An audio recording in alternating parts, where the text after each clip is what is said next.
இன்றைக்கு நடந்த பரபரப்பான சம்பவம் எதன்னு கேட்டீங்கன்னு சொன்னா, கட்டுநாயக்கா விமான நிலையத்துல ஒரு விமானத்துக்கு மேல ஒரு பறவை மோதினதால அந்த விமானம் பறக்க முடியாமல் நீண்ட நேரம் வானத்துல சுத்தி அடிச்சு பெரிய சிரமத்தின் மத்தியில் திரும்பவும் கொண்டு வந்து பாதுகாப்பாக தரையிறக்கப்பட்ட சம்பவம் தான் இன்றைக்கு நடந்த மிகப்பெரிய பரபரப்பான சம்பவம். என்ன நடந்திருக்குன்னு சொன்னா, இன்றைக்கு காலமே 7:07 கட்டுநாயக்கா விமான நிலையத்திலிருந்து ஒரு விமானம் புறப்பட்டு போயிருக்குது இஸ்தான்புல் நகரத்துக்கு. துருக்கியில் இருக்கக்கூடிய இஸ்தான்புல் நகரத்துக்கு. அது துருக்கி நாட்டுக்கு சொந்தமான டர்க்கிஷ் ஏர்லைன்ஸுக்கு சொந்தமான ஒரு விமானம். A330 என்று சொல்லப்படுற பெரிய ஒரு வைட் பாடி விமானம் என்று சொல்லுவோம். ஏர்பஸுக்கு சொந்தமான ஒரு பெரிய விமானம். உள்ளுக்குள்ள பார்த்தீங்கன்னு சொன்னா 246 பயணிகள் இருந்திருக்கணும். 246 பயணிகளோட கட்டுநாயக்கா விமான நிலையத்திலிருந்து புறப்பட்டு கொஞ்சம் மேலே டேக் ஆஃப் ஆகி போகும்போது பார்த்தீங்கன்னு சொன்னால் திடீரென்று ஒரு பறவை வந்து மோதிட்டுது.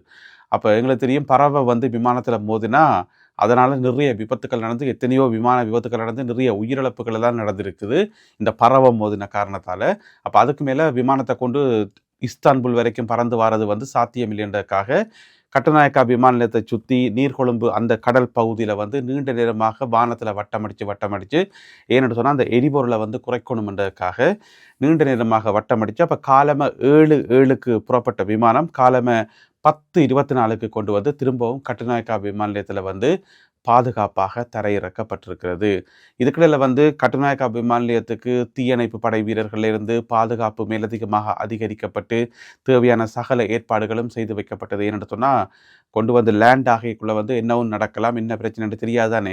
இப்போ பறவை மோதினதால அந்த விமானத்துக்கு என்ன பாதிப்பு ஏற்பட்டதுன்னு தெரியல. அதனால் கொண்டு வந்து இறக்கினா பிறகுதான் திரும்ப செக் பண்ணி பார்த்துட்டு என்னென்ன சேதங்கள் என்று சொல்லி. ஆனால் தெய்வாதீனமாக அந்த 246 பயணிகளும் வந்து காப்பாற்றப்பட்டிருக்கின்றார்கள். விமானம் பாதுகாப்பாக இறக்கப்பட்டு இப்பொழுது வேறு விமானத்தில் அவர்கள் மாற்றப்பட்டு திரும்பவும் இஸ்தான்புல் நகரம் நோக்கி அந்த விமானம் பறந்து கொண்டிருப்பதாக தகவல்கள் வெளியாகி உள்ளன. என்ன பிரச்சனைன்னு சொன்னால், என்னதான் விஞ்ஞானம் வளர்ந்தாலும், என்னதான் நவீன கருவிகள் எல்லாம் கண்டுபிடிச்சு AI தொழில்நுட்பம் வந்தாலுமே கூட ஒரு பறவை மோதி ஒரு விமான பறப்பு தடப்படுதுன்னு சொன்னால் அதுவே பெரிய பரபரப்பான பிரேக்கிங் நியூஸ் ஆகுதுன்னு சொன்னால் இதை எப்படி விளங்கிக் கொள்றேன்னு தெரியல. எனவே இன்றைக்கு நடந்த இந்த சம்பவம் வந்து இலங்கையிலும் துருக்கியிலும் மிகுந்த பரபரப்பை உருவாக்கியுள்ளது. டெங்கு நுளம்புகள் பரவும் விதமாக வீடுகளை சுத்தமாக வைத்திருக்க தவறியவர்களுக்கு எதிராக குற்றப்பணம் அறவிடப்பட்டிருக்கிறது. உங்களுக்கு தெரியும், இப்போ இலங்கையில் வந்து டெங்கு நோய் வந்து மிக மிக வேகமாக பரவி கொண்டு வருது. ஒரு அளவு கணக்கில்லாமல் போய் கொண்டிருக்குது. எப்போ வந்து டெங்கு நோயினுடைய தாக்கம் வந்து குறையும், எப்போ வந்து இது வந்து கட்டுப்படுத்தப்படும் என்று சொல்லி யாருக்குமே தெரியாது. இருந்தாலும் அரசாங்க தரப்பில் இருந்து தீவிரமான நடவடிக்கைகள் எடுக்கப்பட்டு கொண்டே வருது.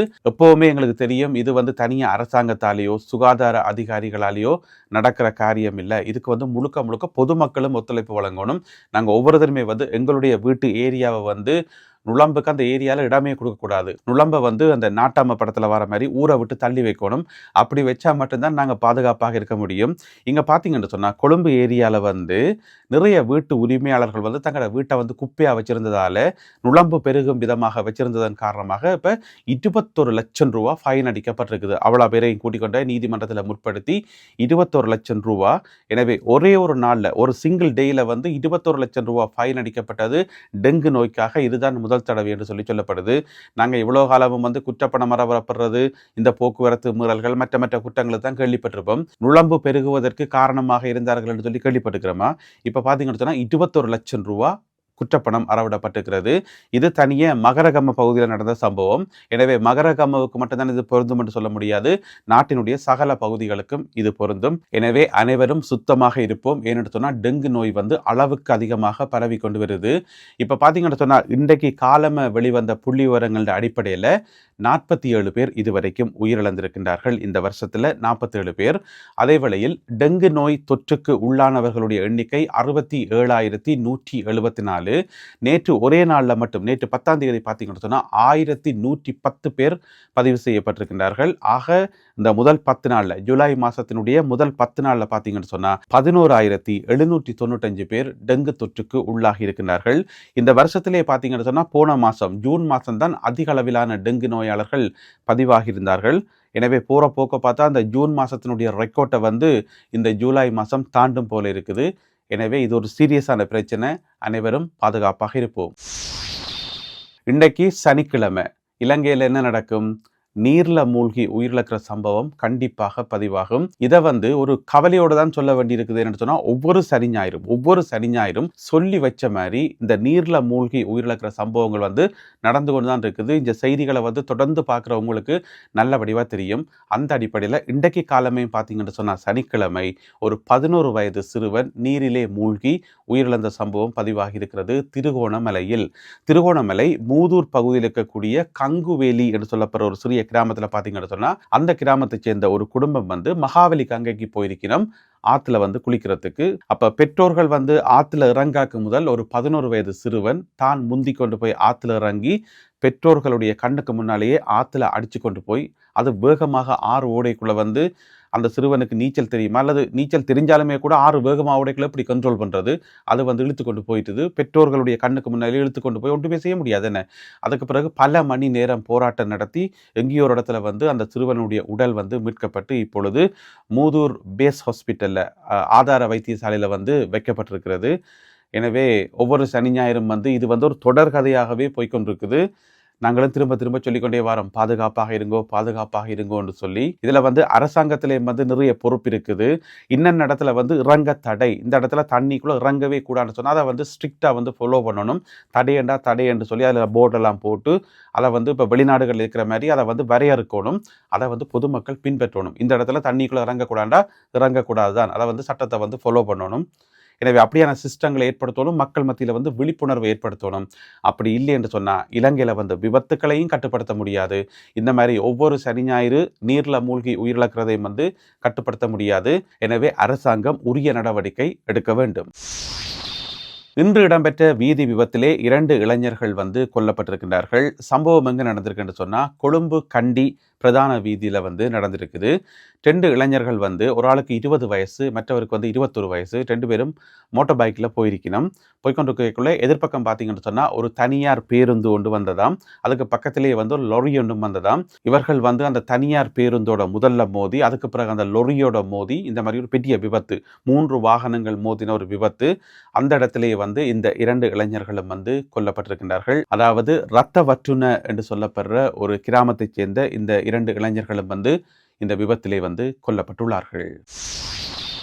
கட்பிட்டி கடல் பகுதியில் இலங்கை கடற்படையினர் மேற்கொண்ட சுற்றி வளைப்பு தேடுதல்ல ஒரு படகுல கைவிடப்பட்ட ஒரு படகுல ஒரு பெரிய ஒரு பாசல் ஒன்று இருந்ததை கண்டுபிடித்திருக்கிறார்கள். அதை எடுத்து எல்லாம் செக் பண்ணி பார்த்தா உள்ளுக்குள்ள மருந்து மாத்திரைகள் இருந்திருக்குது.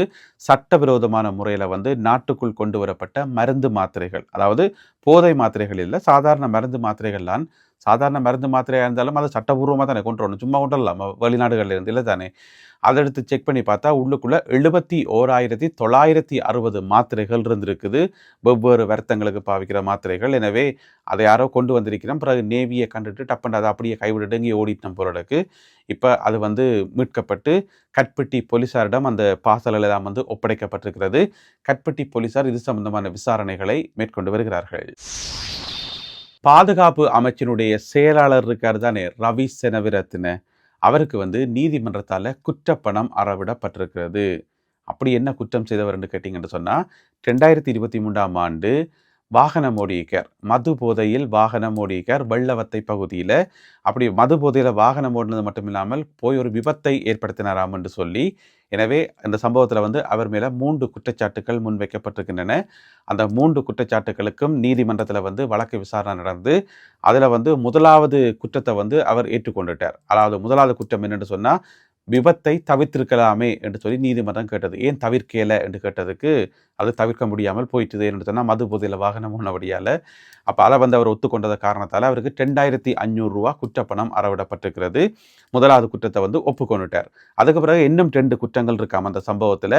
அந்த 2 குற்றங்கள் சம்பந்தமான விசாரணைகளை நடத்துவதற்கு இந்த வழக்கு ஆகஸ்ட் மாதம் 20ஆம் தேதி வரைக்கும் ஒத்திவைக்கப்பட்டிருக்கிறது. அடுத்ததாக இன்றைய கருத்தோவியம். சஜித் பிரேமதாசா 2 கையை அகலமாக விரித்து கொண்டு வி ஆர் கிளீன், நாங்கள் சுத்தமானவர்கள் என்று சொல்லி சொல்கிறார். நாங்கள் சுத்தமானவர்கள் என்று சொல்லி அவர் சொல்கிறார் தான். ஆனால் அவற்றை நெஞ்சில் பார்த்தீங்கன்னு சொன்னால் சரித் என்று சொல்லி எழுதப்பட்டிருக்கிறது. ஒரு கருப்பு கலரில் கரை ஒன்று இருக்குது. சரித் ஆறுன்றது உங்களுக்கு தெரியும், எஸ்ஜேபி கட்சியினுடைய ஹொரணை அமைப்பாளர். அவர் வந்து கைது செய்யப்பட்டு இப்போ உள்ளுக்குள்ளே இருக்கிறார். எனவே அந்த ஒரு கரை ஒன்று அவர் மேலே இருக்குது. இப்போ பார்த்தீங்கன்னு சொன்னால் நேற்று புதுசாக வந்து ஒரு குற்றச்சாட்டு முன்வைக்கப்பட்டது தானே, சஜித் பிரேமதாசா மேலே எங்கேயோ பாதாள உலக குழுக்காரர்கிட்டருந்து ₹1 கோடி வாங்கினார்ன்னு சொல்லி. எனவே இனி அதுவும் சேரும் நினைக்கிறேன். அப்போ இனி அவற்றை ஷர்ட்டு முழுக்க, இப்போ ஷர்ட்டில் வந்து கொஞ்சம் போதி வந்து வெள்ளையாக இருக்குது, இனி போக போக அவற்றை ஷர்ட்டு முழுக்க கருப்பாக தான் இருக்குமென்று நினைக்கிறேன். எனவே என்ன நடக்க போகுதுன்றதை நாங்கள் பொறுத்திருந்து பார்க்கணும். இந்த ஒரு கருத்தோவியம் மற்றும் இன்றைய காணொலியில் பகிர்ந்து கொள்ளப்பட்ட செய்திகள், தகவல்கள் தொடர்பான உங்களுடைய கருத்துக்களை மறக்காமல் கீழே எழுதுங்கள். மீண்டும் சந்திப்போம் உறவுகளை. நன்றி, வணக்கம்.